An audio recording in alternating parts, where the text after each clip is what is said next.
Hello everyone, welcome back. आज हम बात करने वाले हैं एक ऐसी अंडररेटेड मूवी की जो कॉन्स्पिरेसी थ्योरीज को लेकर बहुत गहराई तक जाती है। मूवी का नाम है अंडर द सिल्वर लीग। ये एंड्रू गारफील्ड स्टारर फिल्म है जो Hollywood music industry, government elites, billionaires और उनके डार्क सीक्रेट्स को टारगेट करती है। सोचो ज़रा, अगर हर कॉन्स्पिरेसी थ्योरी जो आपने सुना है वो सच निकले तो लाइफ कैसी हो जाएगी। ओ या दे वर राइट अबाउट एवरीथिंग। इस मूवी में एक आदमी ऐसा ही रैबिट होल में गिरता है जहां हर चीज़ कनेक्टेड लगती है। ये फिल्म बहुत लोगों ने देखी है, लेकिन जो देखते हैं उनके दिमाग उठ जाते हैं। डायरेक्टर डेविड रॉबर्ट मिचेल ने इसमें हॉलीवुड के toxic culture coded messages, ritual, sacrifices, Masonic symbolism और एलीट प्लान्स को मिक्स किया है। चलिए चैप्टर बाय चैप्टर पूरी स्टोरी, थीम्स और कॉन्स्पिरेसीज को गहराई से एक्सप्लोर करते हैं। सोचो, अगर दुनिया की हर कॉन्स्पिरेसी थ्योरी सच हो तो क्या होगा। Government elites, billionaires, Hollywood stars, music industries सब कुछ हाइडिंग कर रहे हैं कुछ बहुत डार्क चीज। इस मूवी में एंड्रू गारफील्ड का कैरेक्टर एग्जैक्टली इसी रैबिट होल में गिरता है। वो स्टम्बल करता है हर कॉन्स्पिरेसी थ्योरी पे जो आप सोच सकते हो। एंशिएंट रिचुअल्स, कोडेड सिंबल्स इन मीडिया, असैसिनेशंस जो सुसाइड्स लगते हैं, अंडरग्राउंड बंकर्स, एमके अल्ट्रा जैसे माइंड कंट्रोल और एलीट क्लास का ग्रैंड प्लान। एंड्रयू गारफील्ड एक रियल वन है और उसका परफॉर्मेंस इस मूवी को और स्ट्रॉन्ग बनाता है। वो एक डाउन ऑन हिज लक आदमी प्ले करते हैं जो मेंटल हेल्थ इश्यूज से गुजर रहे हैं, डीजेनरेट लाइफस्टाइल जी रहा है। एक दिन उसको एक लड़की मिलती है जिसके साथ रैपो बनती है उसकी, शायद रोमांस भी हो सकता है, लेकिन सडनली वो लड़की डिसअपियर हो जाती है जैसे कभी थी ही नहीं। ये डिसअपियरेंस उसको हॉलीवुड के सबसे गहरे और डार्केस्ट सीक्रेट्स की तरफ ले जाती है। मूवी कॉन्स्पिरेसी प्रोन लोगों के लिए परफेक्ट है क्योंकि ये हॉलीवुड एलीट्स, म्यूजिक इंडस्ट्री के हिडन मैसेजेस, गवर्नमेंट कंट्रोल और बिलियनर्स के वियर्ड रिचुअल्स को एक्सपोज करती है। द प्लॉट की बात करें तो एंड्रू गारफील्ड का कैरेक्टर सैम एक रफ पैच से गुजर रहा होता है। नो जॉब, ब्रेकअप का ट्रॉमा, एविक्शन का डर। वो परफेक्टली प्राइम्ड है कॉन्स्पिरेसीज में एब्जॉर्ब होने के लिए। वो लड़की जो मिलती है उसको, वो उसके लिए होप की किरण लगती है उसे, लेकिन वो गायब हो जाती है।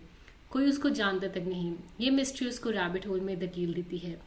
हॉलीवुड ड्रीमस्केप में सब कुछ वियर्ड और ड्रीम लाइक लगता है। लोग रियल नहीं बिहेव कर रहे। पार्टी कल्चर डीजनरेट है। Sam coded language, symbols, science notice करने लगता है बिलबोर्ड्स, एड्स, म्यूजिक, न्यूज़पेपर्स में।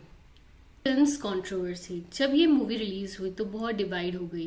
एंडिंग ऑलमोस्ट निहाइलिस्टिक, कोई क्लियर रेजोल्यूशन नहीं, सब कुछ मीनिंगलेस लगता है।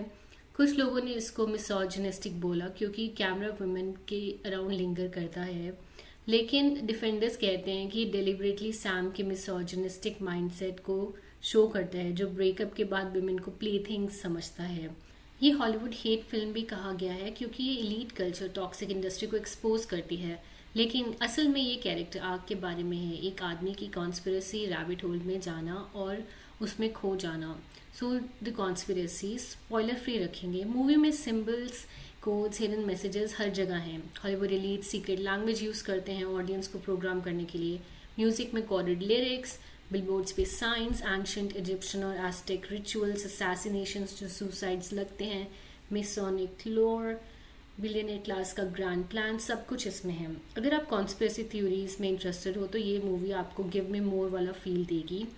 इवन अगर नहीं हो तो भी मिस्ट्री थ्रिलर की तरह मज़ेदार लगेगी।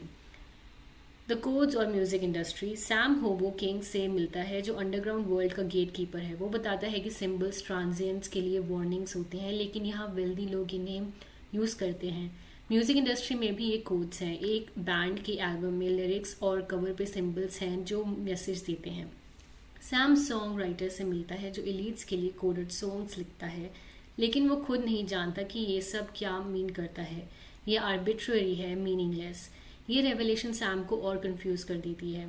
हॉलीवुड में डॉग किलर, सीरियल किलर है जो रिचुअल सैक्रिफाइस जैसा लगता है। मूवी इम्प्लाई करता है कि शायद सैम खुद ही ये कर रहा है बिना जाने। ब्लैकआउट्स में ये एमके अल्ट्रा जैसे माइंड कंट्रोल को सजेस्ट करता है। डॉग्स वुमेन से एसोसिएटेड हैं तो ये मेटाफोर भी बन जाता है उसके मिसोजिनी का।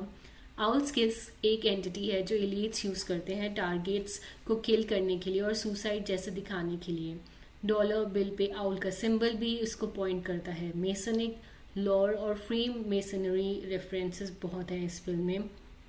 सैम को पता चलता है कि एलीट्स अंडरग्राउंड बंकर्स बना रहे हैं हॉलीवुड साइन के नीचे। वहाँ लग्जरी टूम्स हैं जो बॉम्ब प्रूफ भी हैं।